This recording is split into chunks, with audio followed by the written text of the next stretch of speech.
Good evening students. एक बार फिर आपका स्वागत है। चलिए आज हम एक नया टॉपिक जो है वो शुरू करते हैं। जेके बोस के जो 12th स्टैंडर्ड की क्लास है, आपके पाठ्यक्रम में एक व्याकरण का जो है एक इम्पोर्टेंट टॉपिक है वर्ण विचार। वर्ण विचार जो है ये इसको शुरू करते हैं आज हम। यह हमारी छोटी क्लासेस में जो है हम शुरू करते हैं, ये पढ़ लेते हैं हम सारा वर्णमाला वगैरह, लेकिन इसमें बहुत ही जो इंटरेस्टिंग चीज़ें हैं वो हमें समझ नहीं पाते हैं हम छोटी क्लासेस में। तो इसलिए ये हमारे 12th स्टैंडर्ड में भी जो है ये सिलेबस में है वर्ण विचार। तो इसको हम विस्तार पूर्वक जो है ये समझने का प्रयास करेंगे वर्ण विचार में। इसमें छोटी छोटी परिभाषाएं हैं, 10-12 प्रश्न जो हैं इसके बनते हैं आपके, और ये 6 से 7 मार्क्स का जो है आपके एग्ज़ाम में आता है। और इसकी सारी चीज़ जो है तभी क्लियर होगी जब हम इसको विस्तार से हम पढ़ेंगे। चलिए स्टार्ट करते हैं वर्ण विचार से। तो वर्ण सबसे पहले है वर्ण। वर्ण क्या होता है तो हम जानते हैं, हम वर्णमाला हमने पढ़ी, छोटे होते ही हम पढ़ना शुरू कर देते हैं अ इ ई। तो ये वर्ण क्या होते हैं? वर्ण जिनको ये सबसे पहले जो कोई भी भाषा है उसकी जो सबसे छोटी इकाई जो है, जो स्मॉलेस्ट यूनिट होता है, ये सारी क्या चीज़ें होती हैं? ये ध्वनियाँ होती हैं। आ से गया तक हमारे पास हिंदी भाषा में ध्वनियाँ हैं। सबसे पहले ये लिखा मैंने इधर आ लिखा हुआ है, फिर इधर एग्जाम्पल के तौर पर लिखा हुआ है ये उदाहरण के साथ, ये का चा, ये सारे मतलब आ से गया तक जो है। तो वर्ण से क्या अभिप्राय है? अगर हम वर्ण की बात करें तो ये ऊपर मैंने लिखा है छोटी इकाई, ठीक है। तो भाषा की सबसे छोटी इकाई जो होती है वो वर्ण कहलाती है, जिसके हम टुकड़े नहीं कर सकते, ठीक है, सबसे छोटी। और ये क्या होती है? ध्वनि होती है। ये साउंड्स होती हैं जिनको हम अगर अंग्रेजी भाषा में कहें, क्योंकि आ की साउंड है तो आ से हम आ वाले शब्द ही लिखते हैं, का की ध्वनि है तो का से हम का वाले शब्द ही लिखते हैं। इस तरह से ये हर एक भाषा में जो है ये छोटी इकाई होती है। तो सबसे छोटी इकाई यहाँ पे उदाहरण सही दिया है, आ ई, ये जो है ये सबसे छोटी इकाई है हमारे पास। ये वर्णमाला है पूरी एक। वर्ण विचार में अगर नीचे मैंने दिया है वर्णमाला, माला से हम अभिप्राय समझते हैं। माला हमारी होती है जो गले में डालते हैं हम, जिसमें बहुत सारे मनके होते हैं वो एक साथ जुड़े हुए होते हैं। तो ये वर्णमाला जो है आ से गया तक जो है ये वर्णमाला कहलाती। हम देखते हैं चार्ट पे लिखा होता है, हम छोटे बच्चों को पढ़ाते हैं आ ई। तो इसकी जो परिभाषा आएगी उसे क्या है? अगर आता है आपको वर्णमाला किसे कहते हैं, तो कोई भी हम वर्ण लिख देंगे। देखिए अगर हमारे पास 52 जो अक्षर हैं हमारे पास इसके हिंदी वर्णमाला में, 52 जो अक्षर हैं, अगर अब मैं कहूँ कि ये 52 हमारे पास अक्षर हैं, तो मैं कोई भी अगर लिख दूंगा, जैसे आ का चा टा, ऐसे इस तरह से अगर लिखेंगे तो वो वर्णमाला नहीं कहलाती है।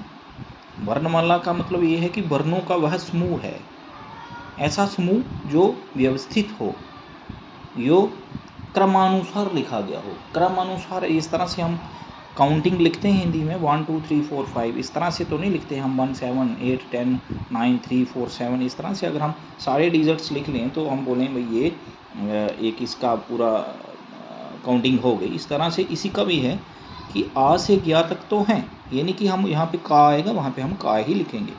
तो वर्णमाला जो है एक व्यवस्थित समूह है, वर्णों का ऐसा समूह जो व्यवस्थित है, इसको हम आ ई उ, तो उसके बाद आगे जिस तरह से आता है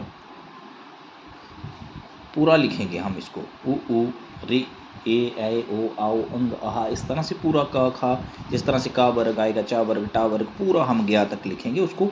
ये एक इसका पूरा जो है समूह है, व्यवस्थित समूह है, वो एक माला तैयार हो जाती है जिसमें सारे ये वर्ण आते हैं आ से गया तक, तो उसको हम वर्णमाला कहते हैं।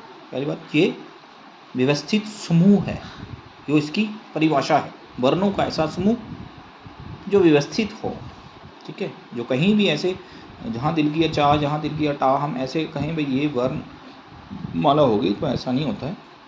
वर्णमाला एक पूरा व्यवस्थित समूह है। हमारे पास चार्ट होता है, जैसे हम छोटी क्लास में पढ़ते हैं। तो ये इसकी परिभाषा वर्णमाला की होगी। वर्ण जो है वो सबसे छोटी इकाई है, वो सारा मिलकर के एक वर्णमाला तैयार होती है। तो उसके बाद देखें, अगर हम वर्ण जो हैं उनको बांटा गया है। वर्ण कितने प्रकार के होते हैं? वर्ण 2 प्रकार के होते हैं। जैसे हम आ से ज्ञा तक पढ़ते हैं, इसको भी 2 भागों में बांटा गया है। पहले स्वर होते हैं, फिर व्यंजन आते हैं हमारे पास। हम छोटी क्लास में पढ़ते हैं जी।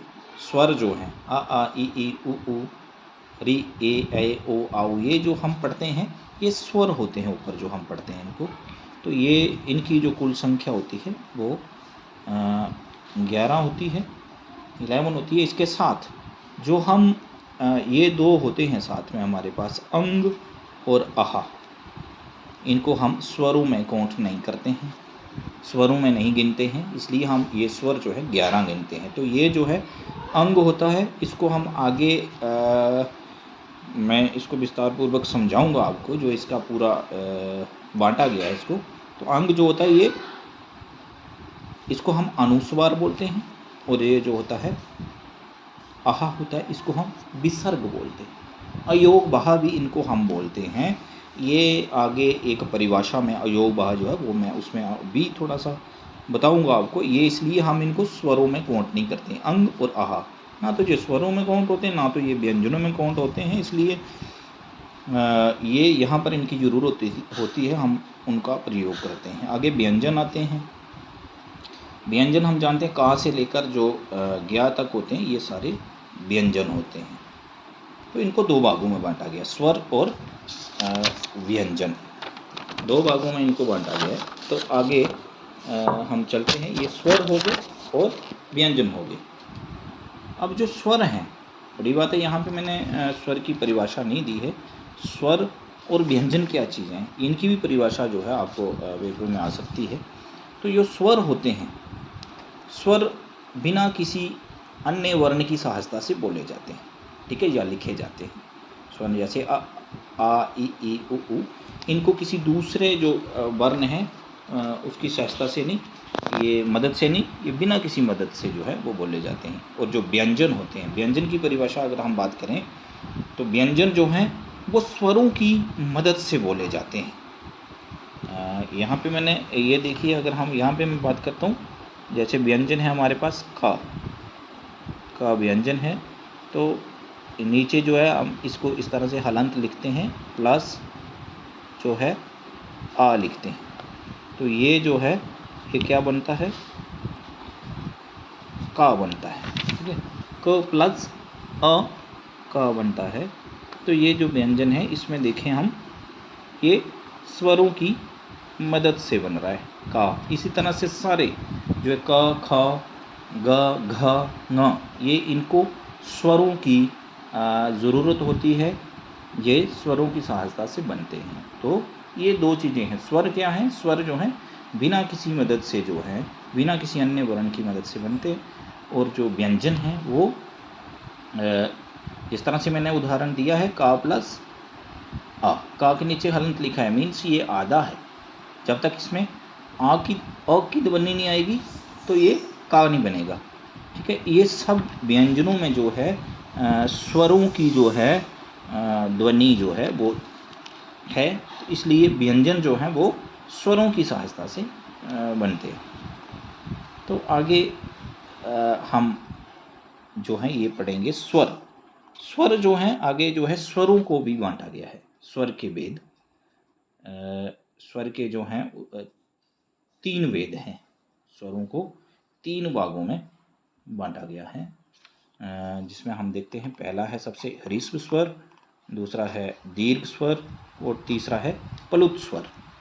ये हमने छोटी क्लासेस में पढ़ा होगा, लेकिन यहाँ पे हम समझने का प्रयास करेंगे। ह्रस्व स्वर क्या होते हैं? ह्रस्व स्वर वे ऐसे स्वर जो होते हैं यहाँ पे आगे दिए, जिनको बोलने में, जिनके उच्चारण के समय में जो है वो कम समय लगता है, ठीक है, बोलने में जो है कम समय लगता है। अ इ उ, तो रि और ए, ये जो है ये ह्रस्व स्वर हैं हमारे पास। और नीचे अगर हम बात करें तो दीर्घ स्वर, दीर्घ स्वर की बात करेंगे तो दीर्घ स्वर में आता है जिनको बोलने में दुगना समय लगता है। किससे? ह्रस्व स्वर से दुगना समय जो है वो लगता है, तो वो होते हैं हमारे पास, यो दुगना समय लगता है तो वो दीर्घ स्वर कहलाते हैं।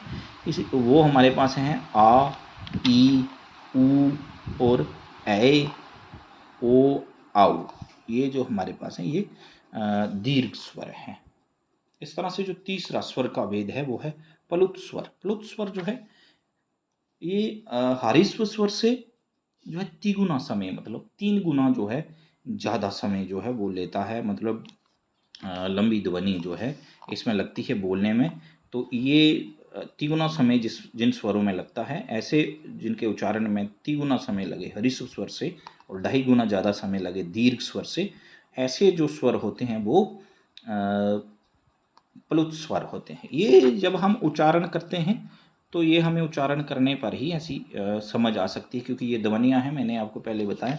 जैसे ये देखें, इधर मैंने लिखा है ओम शब्द और राम, और ये जो प्लुत स्वर है ये ज़्यादातर संस्कृत भाषा में इनका प्रयोग होता है। हम देखते हैं जैसे हमारे धार्मिक ग्रंथ हैं उनके अंदर, जैसे रामचरितमानस हो गया और कई ग्रंथों के अंदर इस तरह से लिखा होता है। ओम का जो उच्चारण है हम देखते कितना लंबा उच्चारण होता है। तो ये राम का, ये उल्टा यहाँ पे एस लिखा है मैंने, इस तरह का जो है ये चिन्ह पड़ा होता है, इसमें इसको प्लुत स्वर बोलते हैं। तो ये जो है इसका प्रयोग मैंने बताया आपको, ये संस्कृत भाषा में ज़्यादा होता है, हिंदी के अंदर नहीं होता है। तो ये हैं स्वर के भेद, ह्रस्व स्वर, दीर्घ स्वर, प्लुत स्वर। ठीक है, उसके बाद हम आएंगे व्यंजन पे। व्यंजन के प्रकार, व्यंजन जो हैं वो उसको भी मुख्यतः 3 भागों में बांटा गया। उसके 3 भेद जो हैं वो हैं, पहला है स्पर्श व्यंजन।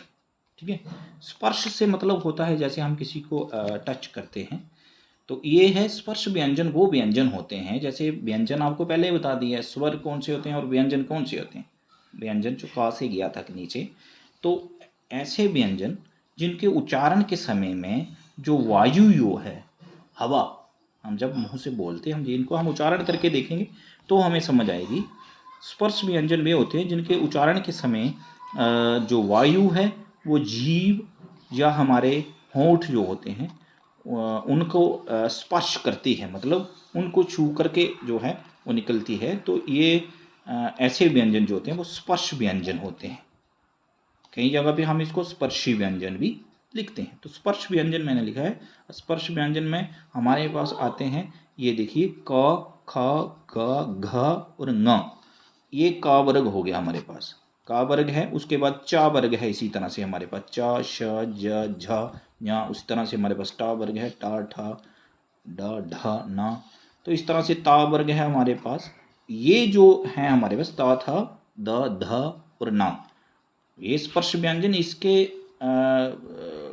साथ पा वर्ग जो हमारे पास, पा, फा, ब, भ और म, ये जो हैं ये 25 होंगे। ये स्पर्श व्यंजन जो है ये उदाहरण है इनकी, ये स्पर्श व्यंजन है। उसके बाद हमारे पास अंतस्थ व्यंजन। अंतस्थ व्यंजन में कौन से?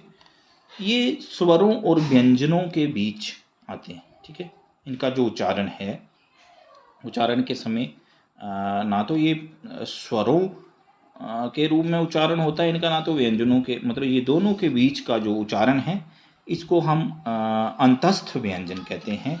जैसे ये जो हमारे पास व्यंजन है, इनको अगर उदाहरण में देखें हम, तो ये है हमारे पास य, र, ल और व, और उसके साथ श। ये हमारे पास 5 जो हैं ये अंतस्थ व्यंजन हैं। ठीक है, स्वरों और व्यंजनों के बीच का जो उच्चारण है इनका, ठीक है, इस तरह का उच्चारण। ये जितने भी हमारे पास वर्ण, ये भी मैं आपको बता दिया मैंने पहले ही आपको, ये ध्वनियाँ हैं सारी। जब हम बोलेंगे तो बोलने से हमें समझ आती हैं। तो ये छोटी छोटी जो हैं परिभाषाएं हैं आपकी जो, तो ये तभी समझ आएंगी जब हम इनको बोल करके, उच्चारण करके हम देखेंगे, तो फिर हमें ये समझ आ जाएंगे। ऊष्म व्यंजन। ऊष्म व्यंजन में हमारे पास ये कौन से व्यंजन होते हैं जिनके बोलते समय, जो उच्चारण के समय जो है हमारे मुख से गर्म हवा निकलती है। ठीक है, वही बात है ध्वनि। ये उच्चारण करते हुए सारी ये ध्वनियाँ हैं, तो जब हम उच्चारण करते हैं देखिए ये श, स, स और ह का हम जैसे ही आप बोलेंगे देखिए आप गर्म हवा बाहर निकल रही है मुख से। तो ये सारी जो ऊष्म व्यंजन जो हैं ये कहलाते हैं। तो ये हमारे पास ये 4 ऊष्म व्यंजन हैं। ठीक है, तो इसके साथ ये जो है 3 मुख्य भागों में इसको बांटा गया है व्यंजनों को, स्पर्श व्यंजन, अंतस्थ व्यंजन और ऊष्म व्यंजन। इसके साथ व्यंजन का जो है एक और प्रकार है जो जिसको व्यंजनों के बीच ही हम समझने का प्रयास करेंगे, ये संयुक्त व्यंजन। ये संयुक्त व्यंजन जो है ये आपने छोटी जो क्लास है उसमें भी पढ़ा होगा, छोटी कक्षा में भी पढ़ा होगा। ये मैंने लिखा है यहाँ पे, आगे देखेंगे आप। 2 या 2 से अधिक व्यंजनों के मेल से जो व्यंजन बनते हैं उनको हम क्या कहते हैं, संयुक्त व्यंजन कहते हैं। तो ये जो ये 2 या 2 से अधिक व्यंजनों के मेल से बने, इनको हम संयुक्त व्यंजन। संयुक्त का मतलब ये होता है जो संयुक्त हैं, एक अकेला नहीं है, ये 2-3 ध्वनियाँ मिल कर के जो है बन रही हैं। ये देखिए हम श बोलते हैं, हम क्षत्र ये होता है, ये त्र होता है, ये ज्या होता है, और उसके साथ ये भी हम यूज़ करते हैं, देखते हैं हम निभाषा में श्री लिखने के लिए। ठीक है, इसके साथ तो ये 2-3 जो हैं इनकी उदाहरण मैंने उधर जो मैंने नोट किया है वो उसमें जो शेयर किया मैंने मटेरियल उसमें मैंने दिया हुआ है। तो इसका मैं यहाँ पे बता दूँ, ये देखिए श्या जो है का और प्लस इसमें ये आता है, दोनों मिल करके ये बनाता है श्या। ठीक है, इसी तरह से त्रा है ता, तो ये प्लस इसके बीच रा है। ठीक है, इसमें ये बनेगा, 2 मिलके बनता है इसका त्रा। ठीक है, ये व्यंजन संयुक्त व्यंजन जो है। ठीक है, इसी तरह से ज्ञा है और उसी तरह से श्र है। ठीक है, श्री जिसे हम लिखते हैं, ये संयुक्त व्यंजन है। तो ये इसके बाद हमारे पास और छोटी छोटी परिभाषाएं हैं, पंचमाक्षर है इसमें। तो उसके बाद हम पंचमाक्षर को अच्छे से समझेंगे। आगे मैं इसकी एक वीडियो और बनाऊंगा। योग बा है, तो इसके बाद अल्प प्राण, महाप्राण जो हैं इनको समझने का प्रयास करेंगे। ये एक नेक्स्ट वीडियो में आपको समझाऊंगा, क्योंकि ये एक लंबा टॉपिक हो जाएगा, आपको समझने में थोड़ी सी दिक्कत होगी। तो आप यहाँ तक ही रखेंगे आज वर्ण विचार को। ठीक है, वर्ण का हमने इसमें विभाजन किया जो है, स्वर, व्यंजन और उनके आगे प्रकार हमने पढ़े। तो यहाँ तक ही रखें। इस वीडियो को आप ध्यान से सुने, इतना ही आप समझें तो बहुत है आज। थैंक्स।